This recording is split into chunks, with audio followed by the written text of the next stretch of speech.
পালা আজকে নির্ধারিত করে দিয়েছেন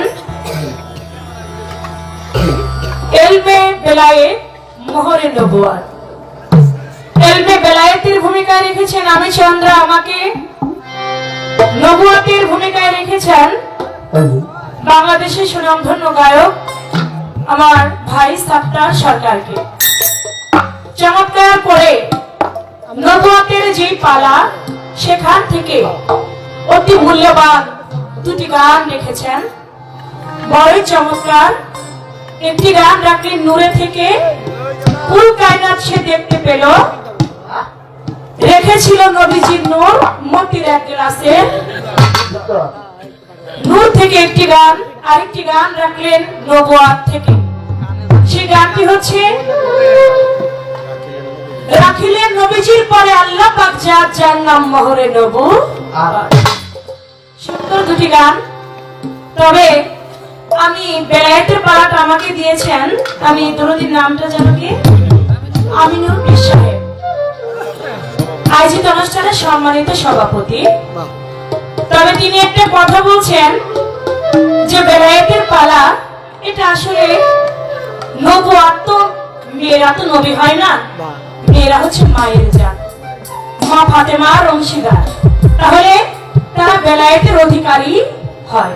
তবে আমি তো আমার মা চন্দ্রাকে বেলায়েতের পালা দিলাম, ওর জন্য আমি একটু বেশি বেশি দোয়া করলাম যাতে বেলায়েতের পালাটা সুন্দরভাবে গাইতে পারে।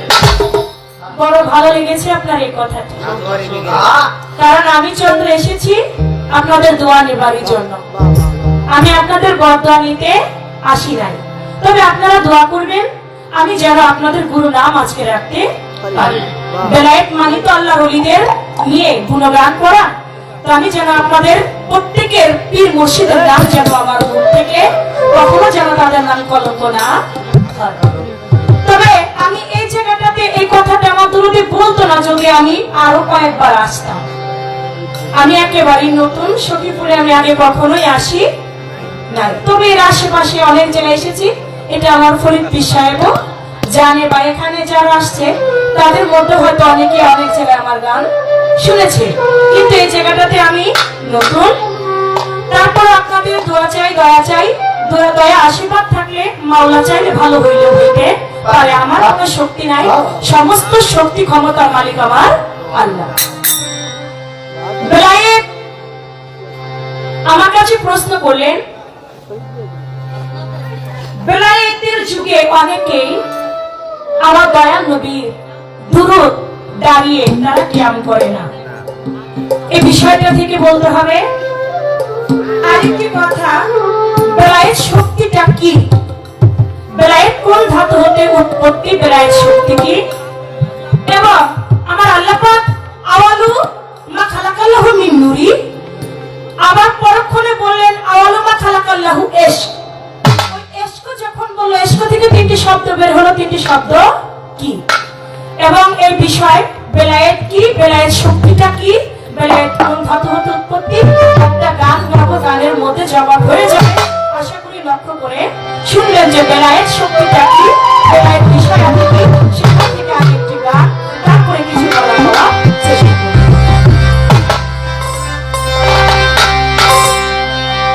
জানিনা বেলায়েত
বেলায়েতের ভাব জানিলে উঠবে ধ্বনি এক আল্লাহ এক রব।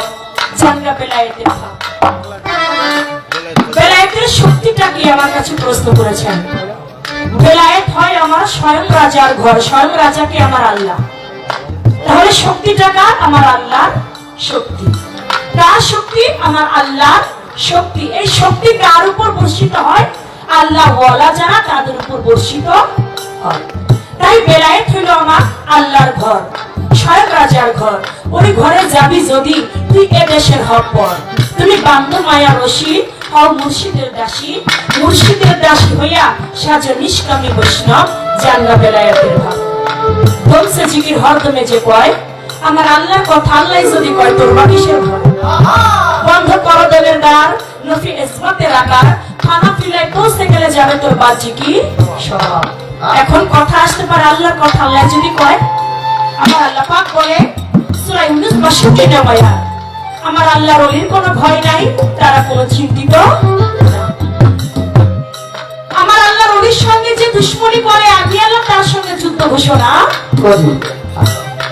শুধু তাই নয়, আমার আল্লাহ বলে যে বান্দা আমি আল্লাহ আমার নাম নিতে নিতে আমার হয়ে যায়, আমি আল্লাহ তখন তার হইয়া তখন সে যে হাতে ধরে সে হাত হই আমি আল্লাহর হাত, তখন সে যে মুখে বলে সে মুখ হই আমি আল্লাহর মুখ, সে যে পায়ে চলে তার পা হই আমি আল্লাহর পা, তার এক নাম মিলে হয় ওলি। এর জন্য বলেছে আল ওলিয়াল্লাহ মতো আমার আল্লাহর ওলিগণের কোনো মরণ না। তাই বলেছে আমার আল্লাহর কথা আল্লাহ যদি কয় তোর বাকি সে তার কথা সেই বলে, মানুষের কোন সাধনের কথা বলবা। তাই বেলায়েত শক্তি হচ্ছে আমার আল্লাহর শক্তি। এটা আরাফা ধাতু হতেই বেলায়েতের উৎপত্তি। আরাফা অর্থাৎ জানাশোনা, যেখানে জানাশোনা হয়, যেখানে জ্ঞানের উপাধি হয়, সেখানে হচ্ছে আরাফা ধাতু থেকেই আমার আল্লাহর শক্তি উৎপাদন হয়ে থাকে, উদিত হয়ে থাকে। আর ওই শক্তি কে পায়? ওই শক্তি আমার আল্লাহর শক্তি কে পাইল? আল্লাহ থেকে বেলায়েত পাইল কি আমার দিনের দেওয়ানা হুজুরে পাক সকলে বলি সাল্লাল্লাহু আলাইহি ওয়াসাল্লাম। সুবহানাল্লাহ। আমার দয়াল নবী তিনি পাইলেন আমার আল্লাহ কাকে দান করলেন? আমার হুজুর পাককে এই বেলায়েত দান করলেন। আমার দয়াল নবী বেলায়েত পেয়ে তিনি এই দুনিয়ার বুকে আসলেন। আসার পরে বেলায়েত কাকে দান করলেন? আপনারা জানেন 18 জিলহজ বিদায় হজের ভাষণে আমার হুজুর পাক সাল্লাল্লাহু আলাইহি সাল্লাম মাওলা আলীকে লক্ষ্য করে বললেন মান কুনতুম মাওলাহু ফাজা আলীউল মাওলা। আজ থেকে আমি যার মাওলা আমার আলীও তার মাওলা। আমি যদি জ্ঞানের শহর হই আমার আলী হয় তার দরজা। কেউ যদি ভাই আমাকে একটু বাড়াইতে যাতে কথা বুঝতে সমস্যা না হয়, কেউ যদি আমাকে প্রবেশ করতে চায় সে যেন আমার মাওলা আলীর দরজা দিয়ে আমাকে প্রবেশ করে। আমি তোমাদের মধ্যে রেখে গেলাম দুটি বিষয়বস্তু, একটি হচ্ছে পবিত্র কোরআন, দ্বিতীয়তে আহলে বায়াত, আহলে বায়াত, আহলে বায়াত। সাহাবাগণ জানতে চাই ইয়া রাসূলুল্লাহ আপনার পবিত্র কোরআন এটা তো সবাই জানি বুঝি, কিন্তু আহলে বায়াতটা কি? তখন মাওলা আলীকে আমার হুজুরের চাদরের নিচে নিলেন, মা ফাতেমা তো জোহরাকে তার চাদরের নিচে নিলেন, হাসান আলাইহিস সালাম হুসাইন আলাইহিস সালাম তাদেরকে চাদরের নিচে নিয়ে হযরত আলীকে চাদরের নিচে নিয়ে হযরত আলীর হাতটা উত্তোলন করে বলেছিলেন এরাই হচ্ছে আমার আহলে বায়াত, এরাই আমার পরিবারবর্গ। যারা এই আহলে বায়াতের অনুসারী হবে তারা কখনো পথভ্রষ্ট হবে না। তাহলে এই আহলে বায়াত হযরত আলীকে আমার হুজুর পাক মাওলা ইয়াদ দান করেছে। আমার আল্লাহ হলো রব্বিয়া রাসূলের রাসালাত মাওলা আলীর মাওলা ইয়াদ। এই মাওলা ইয়াদটা সমস্ত বর্তমানে পীর মাশায়েখগণ যারা তাদের কাছে বর্তমানে অবস্থিত। মাওলা আলী তিনি কিন্তু বেলায়েতের পর্ণধারা 18 জিলহজ কিন্তু তাকে ঘোষণা করলো, কিন্তু তিনি কিন্তু ছোটবেলায় জন্ম নিয়া যার জন্ম মক্কা ঘরে কাবা ঘরে হয়েছে। পৃথিবীতে কোনো মানুষের জন্ম কাবা ঘরে হয় নাই, একমাত্র আমার মাওলা আলী করিমুল্লাহ ওজহুর যার জন্ম মক্কা ঘরে কাবা ঘরে হয়েছে। সেই কাবা ঘরে জন্ম নিলেন হুজুর হযরত আলী। জন্ম নিয়ে তাকায় না, হাসে না, কাঁদে না। আমার হুজুরে পাক সংবাদ পায় মক্কা ঘরের ভিতরে তার ভাই জন্ম নিয়েছে। তিনি গেল। এর আগে মা ফাতেমা বিনতে আসাদ কাবা ঘরে ঢুকেছে। এর আগে অনেকেই চেষ্টা করেছে কাবা ঘরের দরজা খুলবার জন্য, কিন্তু কিছুতেই খুলে নাই। আমার দয়াল নবী যখন তার রহমতের হাতখানা কাবা ঘরের দরজার মধ্যে লাগাইলো, আপনি দরজাটা খুলে গেল। দয়াল নবী ভিতরে প্রবেশ করলো, গিয়ে বলে, কাকিমা আপনার গৃহে নাকি আমার ভাই মাওলা আলী হযরত আলী জন্ম নিয়েছে, দেন না আমার কোলে, আমি আমার ভাইটাকে একটু কোলে নিই। বলে, মোহাম্মদ তুমি কাকে কোলে নিতে চাও? তুমি জানো আজকে আমার সন্তান জন্ম নিয়েছে, 3 দিন হয়েছে। 3 দিনের মধ্যে একটা দিন আমি মা চোখ মেলে আমি মায়ের মুখটাও দেখে, আমি মা আমার দুঃখ পর্যন্ত পান করে, কাঁদে না, হাসে না, কেমন একটা আমার সন্তানটা কি বিকলাঙ্গ হইল? মায়ের মন তো কিছুতেই বুঝাসে। বলে, কাকিমা দেন না আমার কোলে দেখি আমার ভাইটাকে। কেন কথা বলবে না, কেন তাকাবে না? আমার দয়াল নবী কোলের মধ্যে যখন দিলেন, দেওয়া মাত্রই 2 চোখ মেলে আমার দয়াল নবীর মুখ মোবারক দর্শন করলেন। সুবহানাল্লাহ। যখন মুখ মোবারক দর্শন করলেন, ওইখানে আমার দয়াল নবী একটা নাম রাখলেন, হক হায়দার। হায়দারি নামটা রেখে দিলেন। শুধু তাই নয়, তখন বলল, আলী তুমি নাকি কথা বলো না? সঙ্গে সঙ্গে সূরা মুমিনের 10 আয়াত পাঠ করে আমার নবীকে শুনিয়ে, তখন কিন্তু আল কোরআন নাজিল হয়। হযরত আলীর বয়স যখন 3 দিনের শিশু, তখন আমার দয়াল নবীর বয়স 30 বছর। হযরত আলীর বয়স যখন 10 বছর, আমার দয়াল নবীর বয়স তখন 40 বছর। আর 40 বছর বয়সের সময় আমার দয়াল নবীর নবুয়ত প্রতিষ্ঠা করল এবং আল কোরআন নাজিল হলো। আর ওই আল কোরআন যখন নাজিল হয় নাই, তারই 30 বছর আগেই মাওলা আলী পবিত্র কোরআনের সূরা মুমিনের 10 আয়াত পাঠ করে শোনায় দিলেন। মা ফাতেমা বিনতে আসাদ বলতে লাগে, মুহাম্মদ আমি তো কিছুই বুঝলাম না, কি হচ্ছে বিষয়টা? আমার দয়াল নবী তার জিহ্বা মুবারকটা হযরত আলীর মুখের মধ্যে ধরলেন। একটা শিশু বাচ্চা যেমনি করে মায়ের স্তন পান করে, ঠিক তেমনি করে হযরত আলী দয়াল নবীর জিহ্বা মুবারকের লালা মুবারক পান করে ওইখানে একটা বেলায়েতি হাসিল করলেন। মা জিজ্ঞেস করে, আমি তো কিছুই বুঝি না মুহাম্মদের বিষয় কি?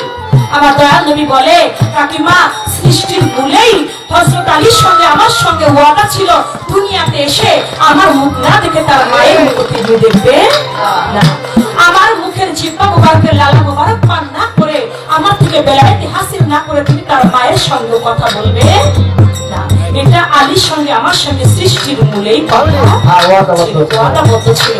সেই মাওলা আলী থেকে আমরা বেলায়েত প্রাপ্ত, আমরা বেলায়েতের অনুসারী। নবুয়ত আমার দয়াল নবী থেকে নবুয়তের যুগ শেষ, আর কোন নবী আসবে না।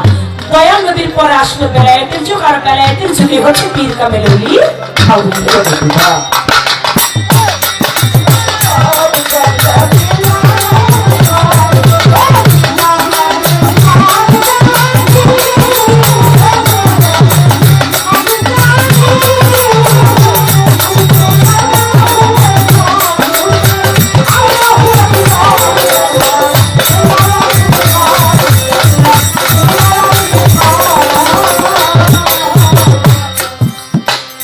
অনেকেই আছে যে নবীর দুরূদ পাঠ করে না।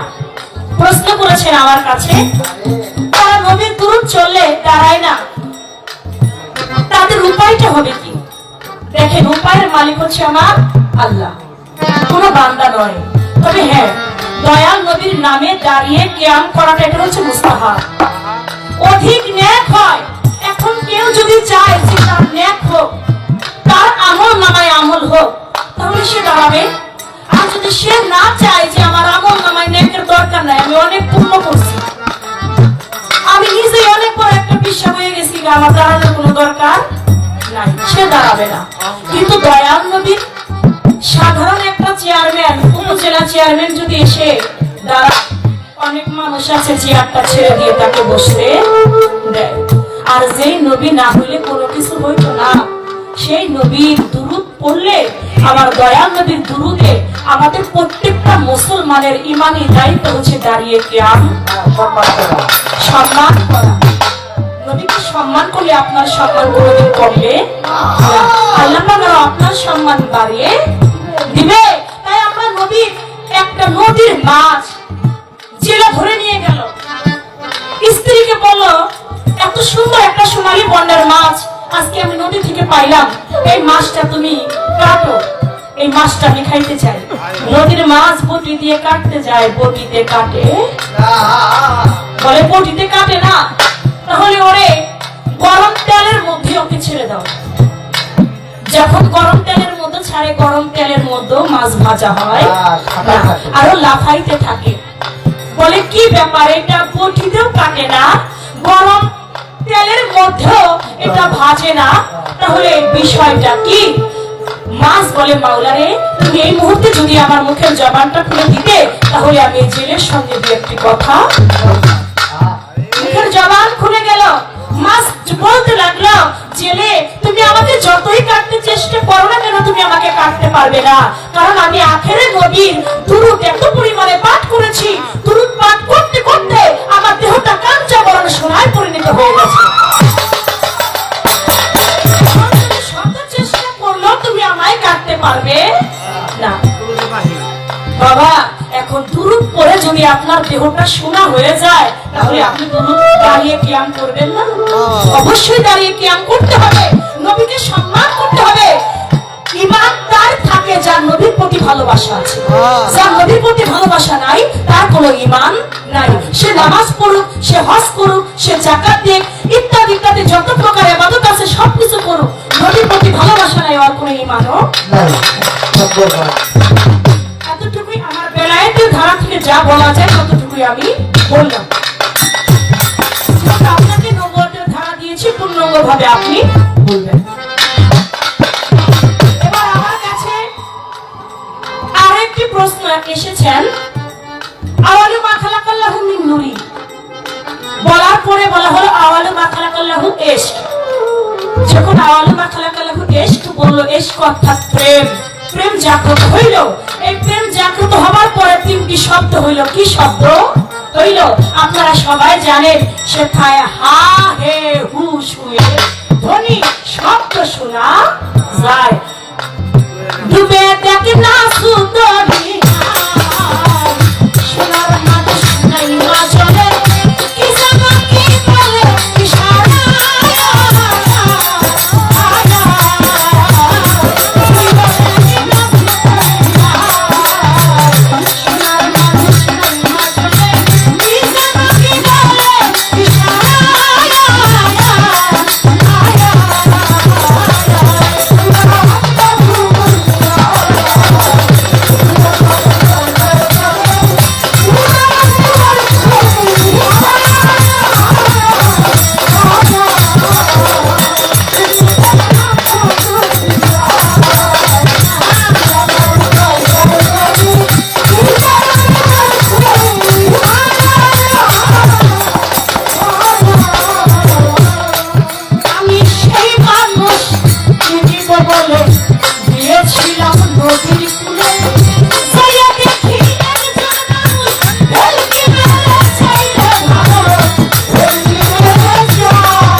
এই গানগুলি গাইতেন দলিলউদ্দিন বয়াতি, আমার দাদা আইনাল মিয়া বয়াতি, আমার দাদা সরব চাঁদ মিয়া বয়াতি।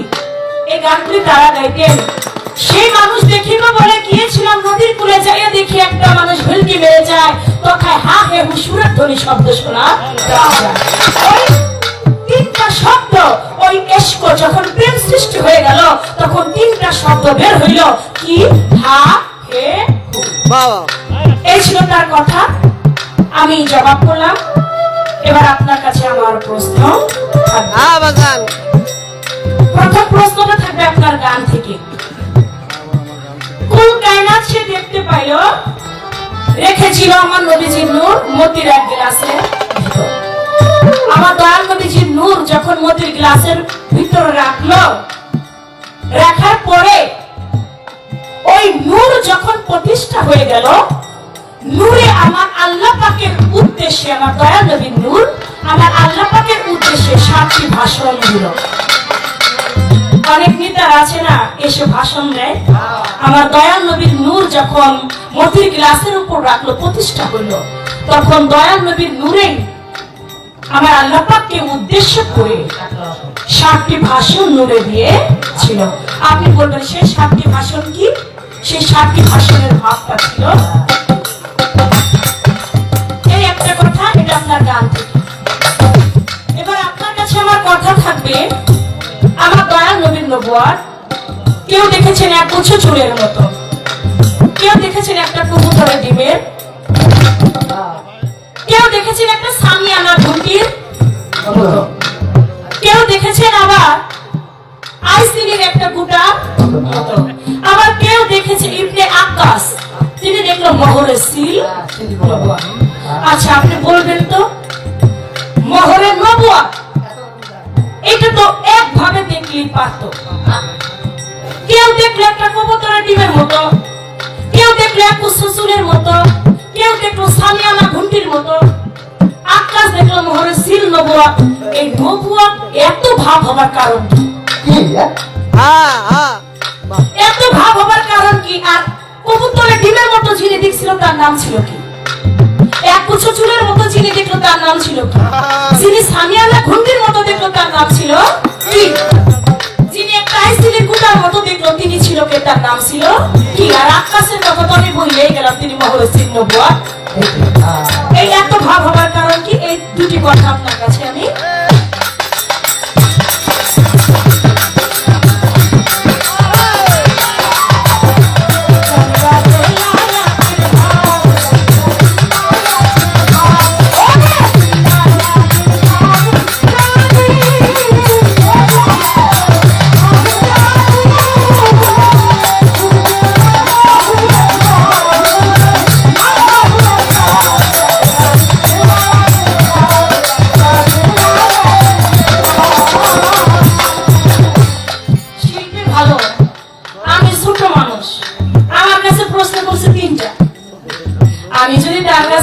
রাখি, আমার তো ভালো লাগবে না। না না না, দোলান দোলান, কারণ আমি ছোট মানুষ, আমার কাছে 3টা রাখলে তার কাছে অন্তত পক্ষে আমার 5টা রাখা উচিত। কিন্তু না, আমি আমার এমন না। আপনি আমাকে 3টি করেছেন, আমি আপনাকে 2টি করেছি, আমি আরেকটি করবো। 3টা সমান সমান হইল। পরের আসলে যদি আপনি আমাকে 2টা জিজ্ঞেস করেন, আমিও 2টা জিজ্ঞাবো। আপনি যদি একটা জিজ্ঞেস করেন, একটা জিজ্ঞেস করবো। আর আপনি যদি 10টা জিজ্ঞান, আমি 50টা জিজ্ঞাবো। এবার আপনি বলবেন আমার দয়াল নবীর বয়স যখন ছিল 25 বছর, মা খাদিজাতুল কুবরার বয়স ছিল 40 বছর। আপনি বলবেন আমার দয়াল নবী 25 বছরের একটা যুবক হয়ে 40 বছরের মা খাদিজাতুল কুবরাকে বিয়ে করার হাকিকতটা কি? আমার দয়াল নবীর বয়স যখন 50-এর মতো, তখন বিয়ে করলো মা আয়েশা সিদ্দিকাকে। আয়েশা সিদ্দিকার বয়স ছিল কত? কোন কোন রেওয়াতে বলে 7, কোন কোন রেওয়াতে বলে 9। আপনি বলবেন এই যে দয়াল নবী অধিক বয়সে 50 বছরের মতো বয়সে তিনি বিয়ে করলো 9 বছরের মা আয়েশা সিদ্দিকাকে। এই 9 বছরের মা আয়েশা সিদ্দিকাকে বিয়ে করার হাকিকতটা ছিল জানবার দরকার আছে না? হাকিকতটা ছিল কি? 3টি কথা আপনার কাছে রইল, আশা করি সুন্দরভাবে বুঝবেন।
আমার খুব ভালো লাগে আপনাদের টাঙ্গাইলে আসে, আর বকশিস হয় না আপনাদের টাঙ্গাইলে, কিন্তু কি আসে গান মন প্রাণ দিয়ে গান শুনে, এই জন্যই আমার কাছে খুব ভালো লাগে।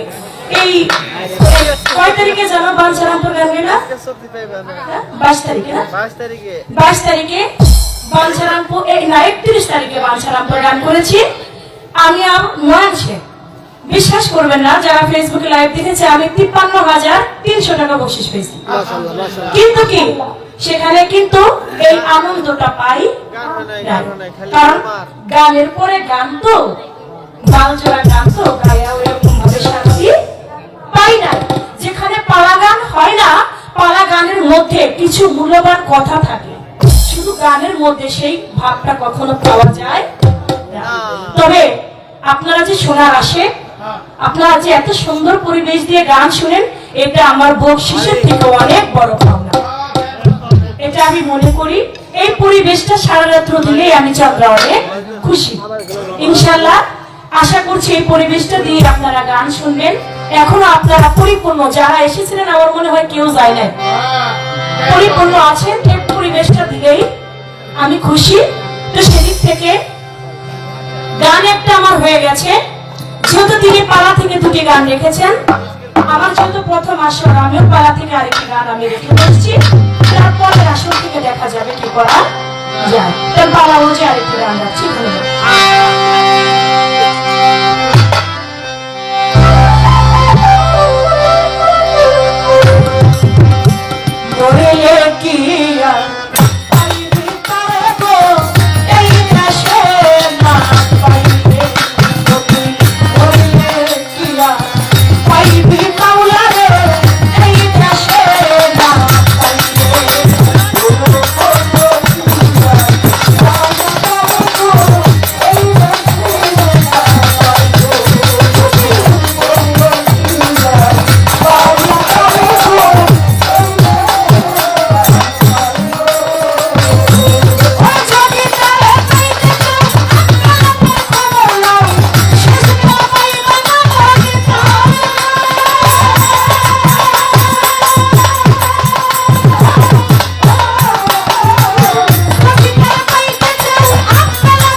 না, এই দুনিয়ায় যে অন্ধ ওই পারো সে অন্ধ হয়েই থাকবে। তাই আমরা দুনিয়াতে থেকেই যেন মাওলাকে দেখতে পারি, তাই বলেছেন।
যাহা কথা ছিল অতিবয় চমৎকার করে দামি মাংসা করল। অতিবয় চমৎকার দুটি গান শুনলাম। একটি গান হলো জানগে বেলায়েতের ভাব জানিলে শব্দ হবে আল্লাহু আকবার। বেলায়েত হয় স্বয়ং খুদার ঘর, যাবি যদি ওই দেশেতে এই দেশ করকে পর। আগে বান্ধ মায়া রশি, গুরুর চরণে হও দাসী।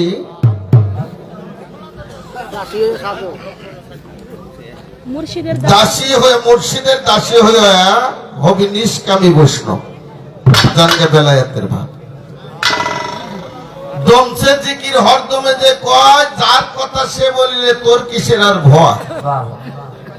বন্ধ করো দমের ধার, নফি এজবাতের আকার। ফানা ফিল্লায় পৌঁছে গেলে হবি এসমে জাতের জাত। জানগে বেলায়েতের ভাব দলিলউদ্দিন এই মায়া পাশে কামলা লোসায় মত হারাইছে দিছে। আমার ভক্তির শক্তি নাই বলে এখন কোথায় যাই, উসমান শামর প্রাণপতি যদি করে মা। জানগে বেলায়েতের ভাব গানটার ভিতরে শুনতে পেলাম দমছে জিকির হরদমে যে কয়, যার কথা সে বলিলে তোর কিসের আর ভয়। আমি আগে একটা গান গাইছিলাম, বাবা আসতে বাবা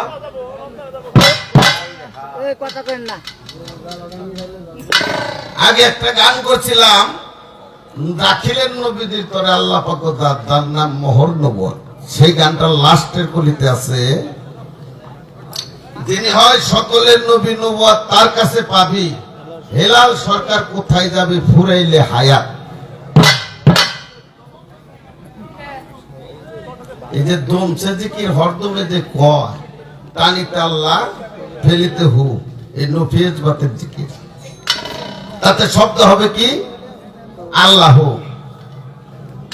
মানুষ বাইসে আছে কি সে বাবা, হ্যাঁ দমে যেখানে লাকাত জাকুম রাসূলুন মিন আনফুসিকুম, রাসূল আনফাসের সাথে আসতেছে যাইতেছে, বিদায় মানুষ হায়াতে জিন্দা আছে। তাই হেলাল সরকার কোথায় যাবে ফুরাইলে হায়াত। এনে দমছে যে কি হরদমে যে কয়, আমার রাসূলুল্লাহ সাজাওয়াত করতেছে বিদায় দমের করণ করতে পারে, নসেব পারার উপায় নাই। আলীর জন্ম কাবা ঘরে, এই কথাটা মার্কেট পাইছে বাবা নাকি হিসাব। কিন্তু বেলায়েতে দুটি বই বললে পরে এই কথাটা টিকে না। আলী কাবা ঘরে আসছে, এটা সত্য। কিন্তু জন্ম কাবা ঘরে, এই কথাটা আমার মনে হয়, আমি বেলায়েতে দুটি বই পড়ে দেখলাম যে জন্মটা আলীর অন্য কোথাও। তা এখানে আমার একটু ধরে, আমি অস্বীকার করবো না, আপনার কথায় মাইনে নিলাম, ওটা নিয়ে আমার তর্ক নাই, বিতর্ক নাই, কোনো দ্বিধা দ্বন্দ্ব নাই। কিন্তু আলীর আগে আর একজন ব্যক্তি কাবা ঘরে জন্ম নিছে, আসে নাই, জন্ম নিছে। হ্যাঁ, জন্ম এক জিনিস, আশা আরেক জিনিস। নাকি? জন্মটা এক জিনিস, যেদিন আমি মায়ের পেটে গেলাম, নাকি ফরিদ প্রধান? এদিন হলো জন্ম, আর আমি আসলাম, এটা হলো আগমন। না মিথ্যা করলাম বাদান? তা আলীর জন্মটা অন্য কোথাও, কোথায় এই বিষয়টা বোন যদি সম্ভব হয় একটু ক্লিয়ার করবেন। আর আলীর আগে আরেক ব্যক্তি কাবা ঘরে জন্ম নিয়েছে, সে জন্ম কাবা ঘরে, কিন্তু তার আগমন আর এক জায়গায়। হ্যাঁ, কথা সত্য। সে ব্যক্তিটা কে, বাহ, এর হাকিকত কি একটু আমার দয়া করে বুঝান। হ্যাঁ, বুঝতে হবে। সে কাবা ঘরে জন্ম নিল,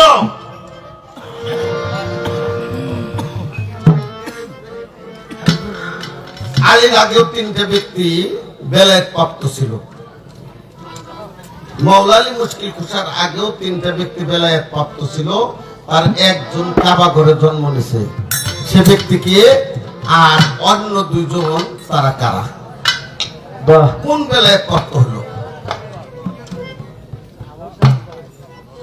এই কথাটা আপনার ইত্যা থেকে আমি রাখলাম, আর কি কথায় থেকে আশা করি সুন্দরভাবে মীমাংসা দেবে। হ্যাঁ, আমার কাছে তিনটে প্রশ্ন করছে। যে মতির এক পাত্রের ভিতর যখন নবীর নূরকে রাখলো, 7টা ভাষণ দিল, তখন সূরা ফাতিহার হলো 7টা আয়াত। এই 7টা আয়াত পড়ে তখন শুনেছিল, এই হলো আপনার 1 নম্বর কথা।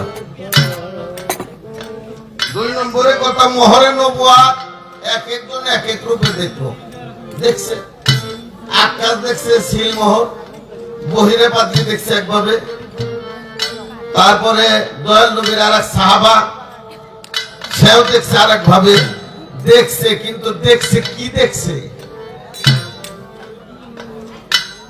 মোহর নবুয়াতই তো দেখছে, নবুয়াত ছাড়া তো অন্য কিছু দেখে নাই। যারা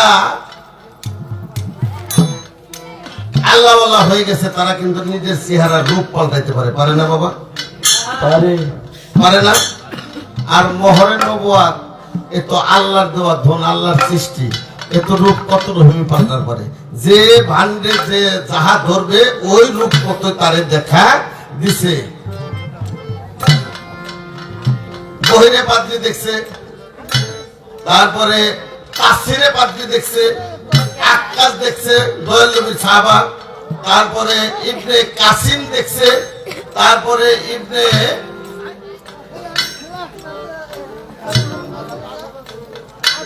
নসিবা, ইবনে ইন্নুল নসিবা, উনি দেখছে। এইভাবে এক একজন এক এক রূপে দেখছে, কিন্তু দেখছে হলো নবুয়াতে, কিন্তু এক একজনকে এক এক ভাবে দেখা দিছে।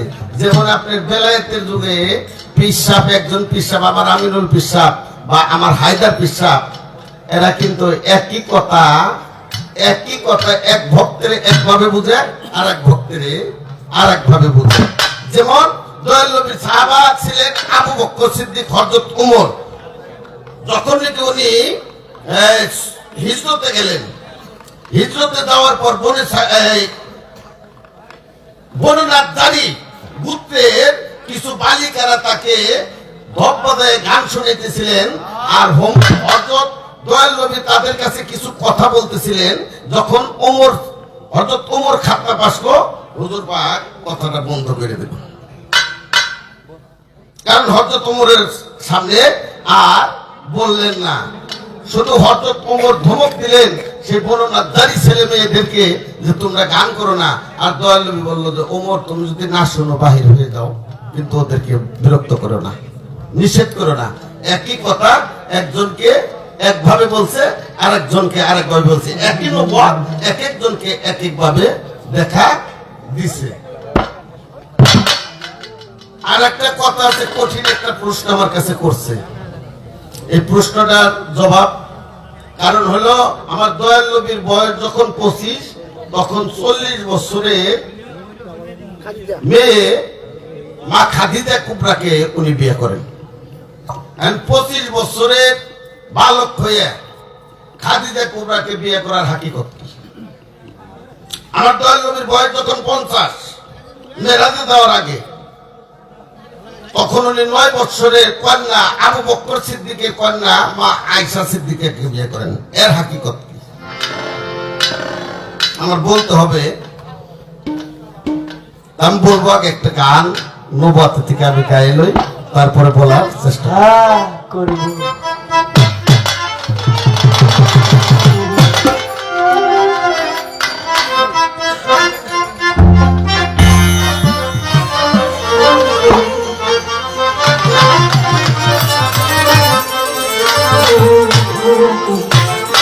আরে নূর মোহাম্মদ সৃষ্টির গোড়া,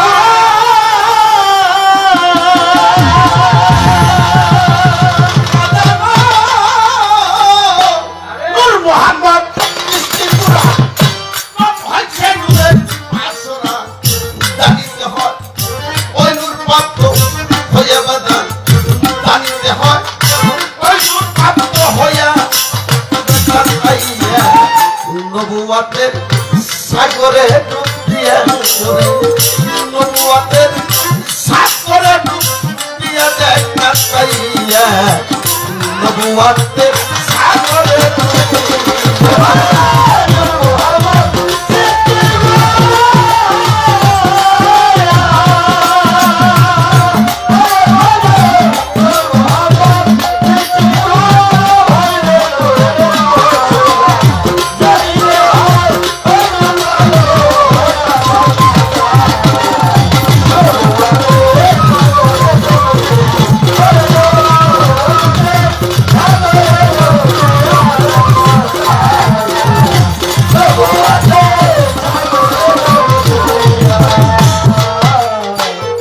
নূর শ্যামলা, নূর কমলা, রবের নূর হয় নূর তাজুল্লাহ,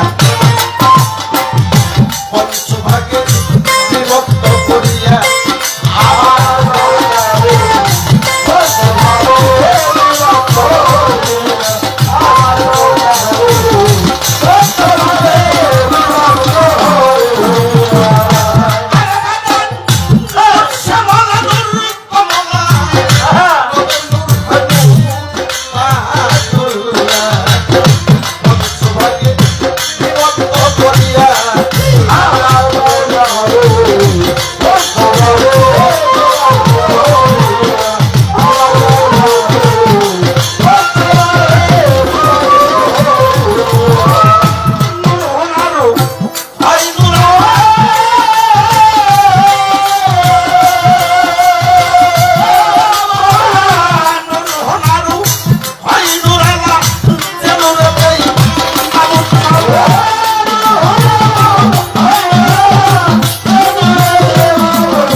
এখানেও 7টা বাঘ।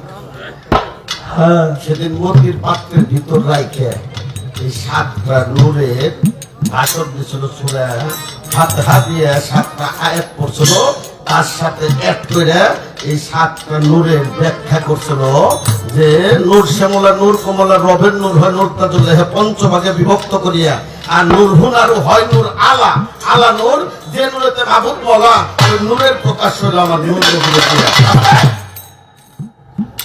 যদি আমার নূরের নবী না হইতো আল্লাহ প্রকাশ পেত হ্যাঁ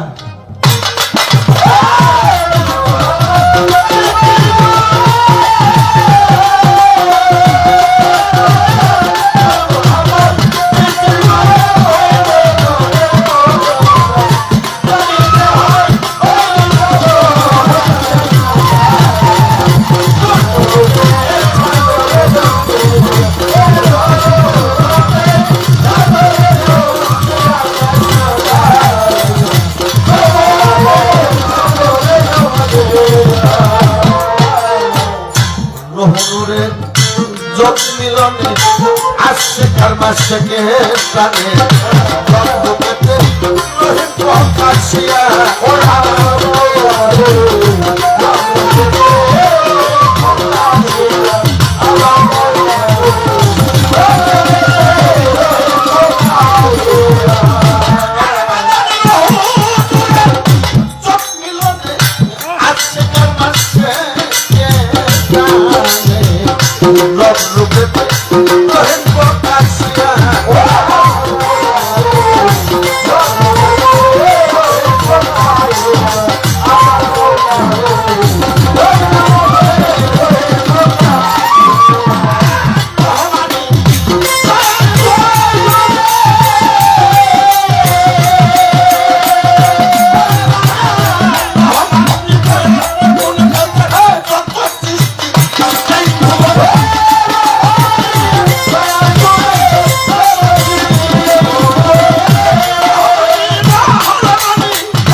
বছরের পর যাকে বিয়ে করলো আমার দয়াল নবী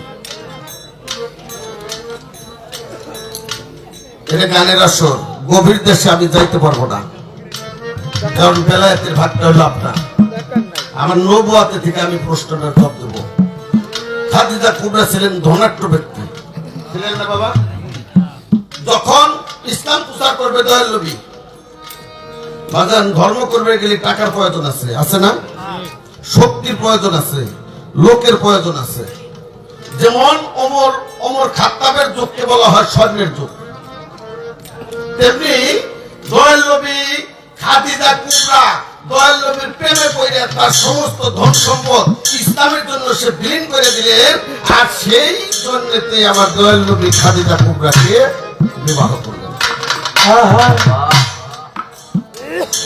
গেলেন একটা আর 9 বছরের বালিকা 9 বছরের মেয়ে আবু বকর সিদ্দিকের মেয়ে আয়েশা সিদ্দিকা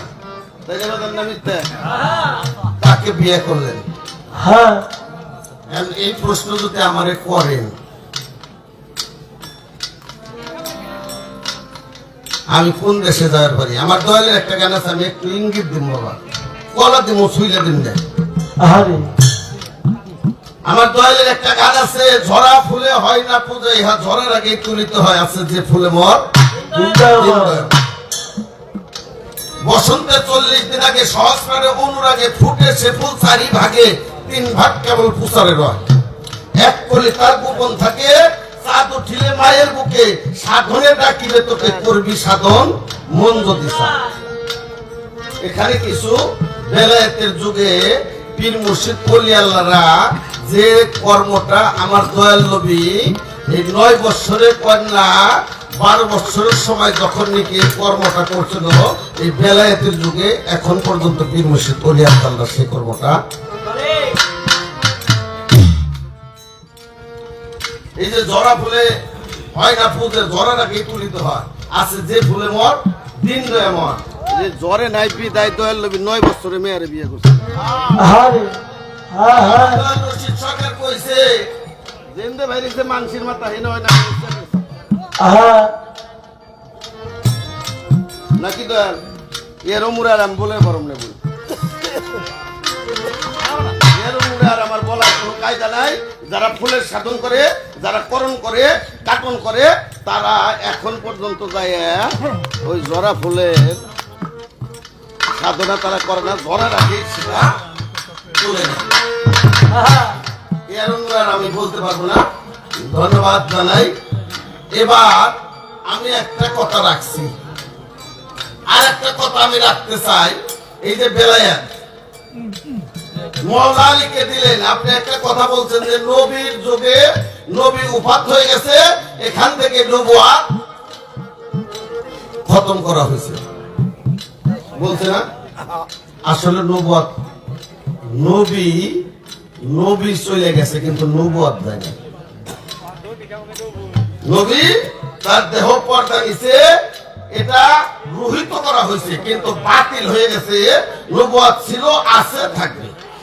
নবুয়াত আছে বিদায় এখনো মানুষ পাইতে আছে, তাই তো নবুয়াত আছে বিদায় এখনো পীর মুর্শিদের দরবারে ওই যে বলছেন আপনি যে দাঁড়ায় দাঁড়ায় কিয়ামের বাংলা হলো দাঁড়ানো। নবুয়াত আছে। নবুয়ত হলো তিনটে ভাগ, একটা হাকিকি, আর একটা হলো বাশারি, আর একটা হলো মালাকি।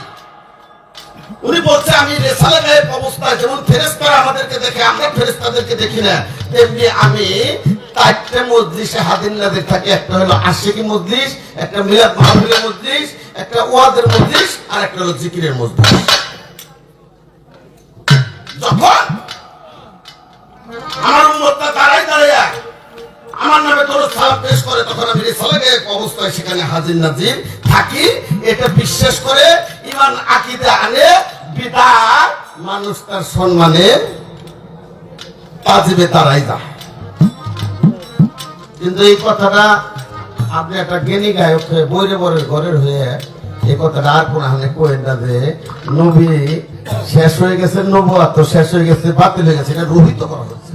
হ্যাঁ রহিত করা হচ্ছে যেমন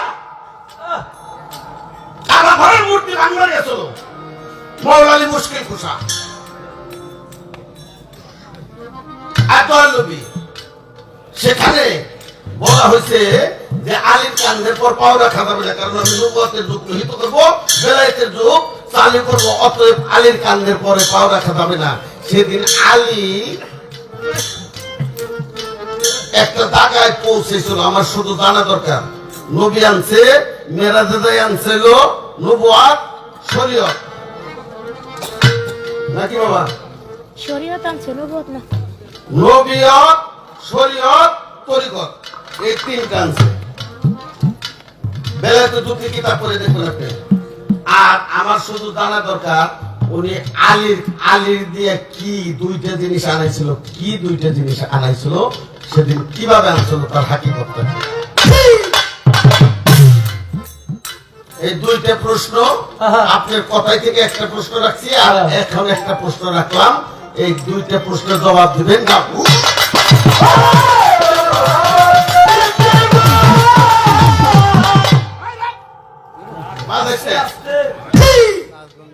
আচ্ছা বাবা, ছেলে যদি সন্তানের অবাধ্য হয় সে কি বাপের সম্পদ পাবে? পাবে না। পাবে? পাবে না। পাবে না। হ্যাঁ ছেলে যদি বাবার অবাধ্য হয়ে যায় ওই সন্তান কি সন্তান কি সম্পদ দিবে?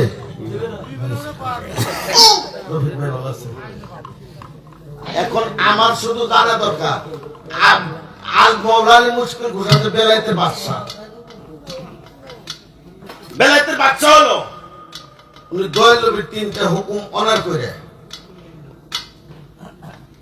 তিনটে হুকুম অনার করে উনি কিভাবে বেলায়েতের বাদশা হলো। হ্যাঁ এই হুকুম তিনটে কি? সেখানে একটা আয়াত নাযিল করা হয়েছিল, সেই আয়াতটা কি আমার একটু বুঝতে করবেন। আমি বেলায়েতকে কখনো ছোট করার জন্য চেষ্টা করি না, কারণ আমি একজন বেলায়েতের ঘরের মুরিদ। দয়া করে আসল জিনিসগুলি মানুষের কানে তুলে দিবেন, যাতে মানুষ একটু সচেতন।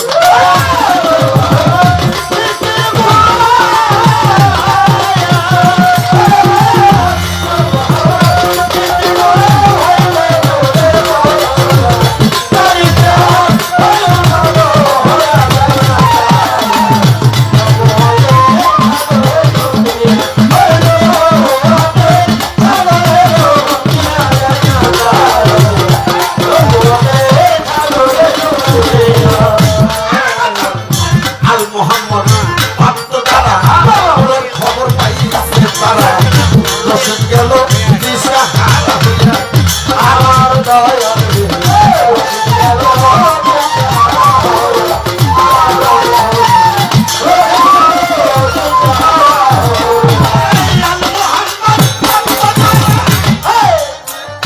নূরের খবর পাই রসদ গেল দিশাহারা হইয়া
ছোট প্রশ্ন শেষ।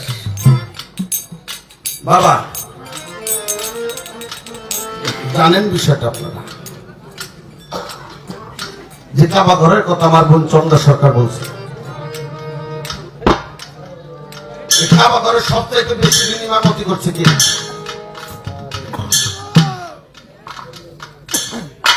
ইমাম মালিকি রহমতুল্লাহ।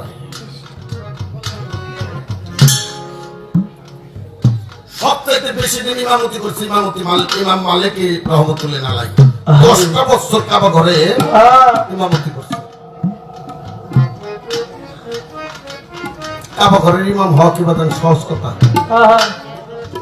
10টা বছর ইমাম মালিকি রহমতুল্লাহ আলাইহি ওই কাবা ঘরে ইমামতি করছে। হঠাৎ একদিন নামাজ পড়াইতে যায় ওনার সুরে ভুল হয়ে গেছে, পিছন থেকে মুক্তাদের লোক পাঠিয়েছে।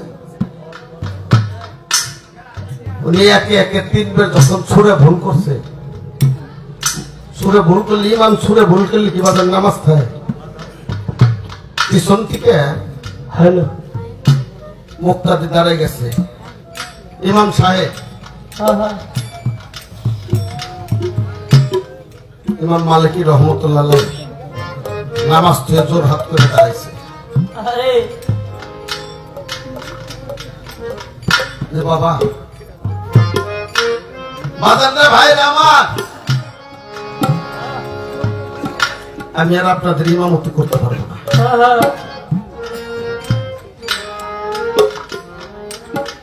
বলে কারণ? বলে কারণ তোমরা বুঝো না, আমার একে একে 3 বার সুরে ভুল হয়ে গেছে। ইমাম সাহেব আপনার তো কোনদিন সুরে ভুল হয় না, আজকে সুরে ভুল হইতেছে। তোমরা জানো না আমার সুরেটা ভুল হওয়ার শুরু অনেক আগে থেকে। আমার ভিতরে যে রোগ ঢুকছে,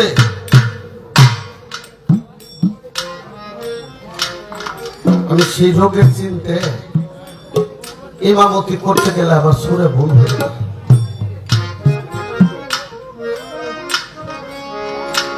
বক্তাদের বলছে আপনি চিকিৎসা করেন, বলে চিকিৎসা করবো? পৃথিবীতে এমন কোন ডাক্তার নেই আমার এই রোগের চিকিৎসা করে। তোমরা আমাকে মাফ করে দাও, আমি জীবনে যদি কোনো ভুল করে থাকি, যদি কোনো কষ্ট দিয়ে থাকি, অপরাধ করে থাকি, তোমরা আমাকে মাফ করে দিও। তোমাদের পা ধরে মাফ চাই। আমি আর জীবনে তোমাদের কাবা ঘরে ইমামতি করতে আসবো।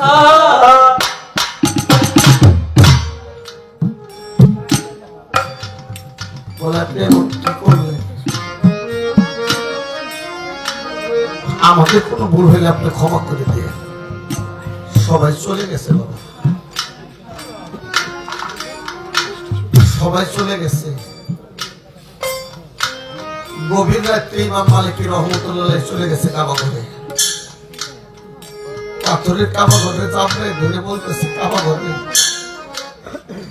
10টা বছর তোর বুকের উপর পাও রাখছি, আমি কত অপরাধ করছি। কাবা ঘর তুই আমার মাফ করে দিস। আমি জীবন আর তোর বুকের উপর পাও রাখতে পারবো না। আমি কত গুণাকার হয়ে গেছি। এই বিশ্বের সবাই যায় কাবা ঘরে হজ করার জন্য, আর সেই কাবা ঘরের বুকের পর আমি পাও রাখছি। কাবা ঘর তুই আমার মাফ করে দিস। আমি আর কোনোদিন আসবো না। আমার যে রোগ হয়েছে, আমি এই রোগের চিকিৎসার জন্য ডাক্তারের কাছে চলে যাবো, কিন্তু তোর বুকের পর আমি আর আসবো না।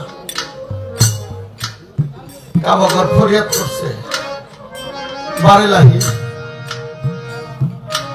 তুমি যদি আমার জবান খুলে দিতে, আমি ইমাম মালিক রহমতুল্লাহর সাথে 2-4টা কথা বলতাম। আল্লাহ কুদরতে কাবা ঘরে জবান খুলে গেছে। কাবা ঘর বলছে, মালিকি তোমার রোগের কথা কেউ যদি দুনিয়ার না জানে, আমি কাবা ঘর জানি। আমি কাবা ঘর জানি তোমার কি রোগ হয়েছে।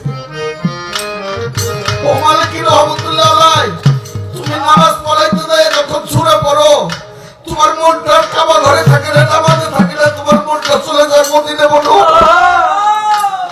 আমার তো আল্লাহর রওজায় চলে যায়। তোমার রোগের কথা কেউ না জানলে আমি তো জানি। ও মালিকি, তোমার তো হাত পা আছে, তুমি হাইতে মদিনা মুনওয়ারায় যাইতে পারবে। মালিকি রে, আল্লাহ যদি আমার হাত পা দিত, আমি কাবা ঘর তোর কত আগেই না মদিনা মুনওয়ারা চলে যেতাম। আমার দয়াল নবীর রওজায় যাই, আমার দয়াল নবীর রওজায় ঢুকি। ওরে তুমি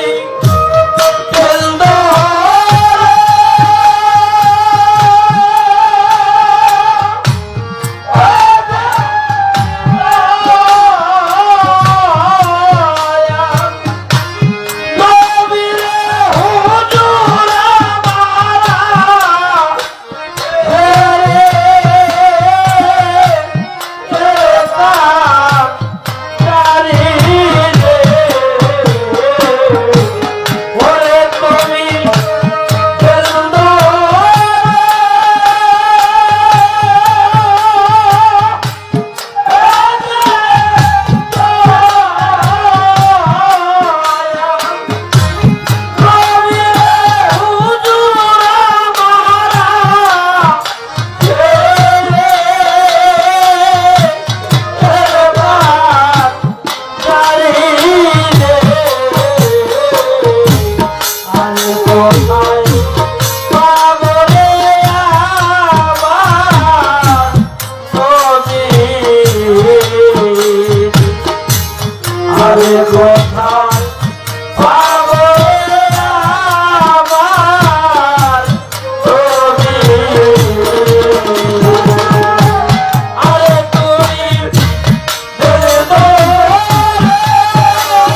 আমার ঘর বলে মালিক রহমতুল্লাহ আলাইহি। আল্লাহ যদি আমার হাত পাতে তোমার কত আগে আমি মদিনা মনোয়ারা চলে যেতাম, আপনার এখানে থাকতাম না। তোমার হুজুর পাকে চরণের ধুলে আমার মাথায় রেখে আমি কাবাগর ধরতে হতে পারতাম।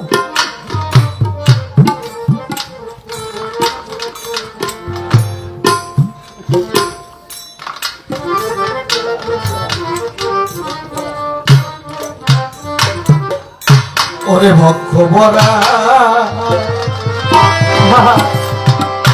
ব্যথা লইয়া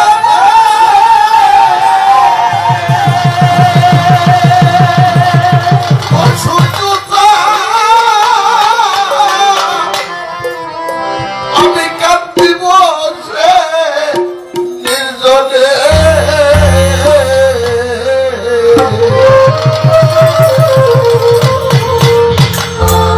বাজার মনের ব্যথা বলবো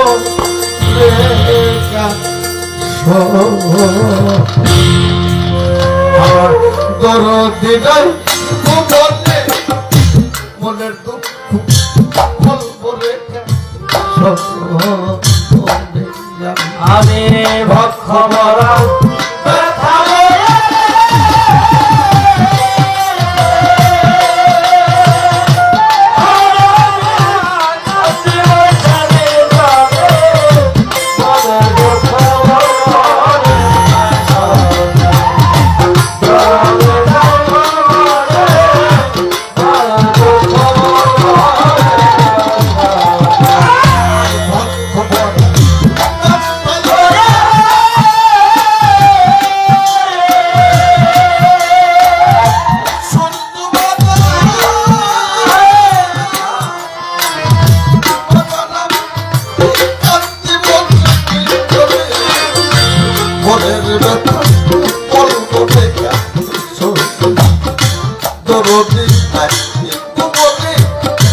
মনের দুঃখ বলবো রেখা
দেওয়া মাসে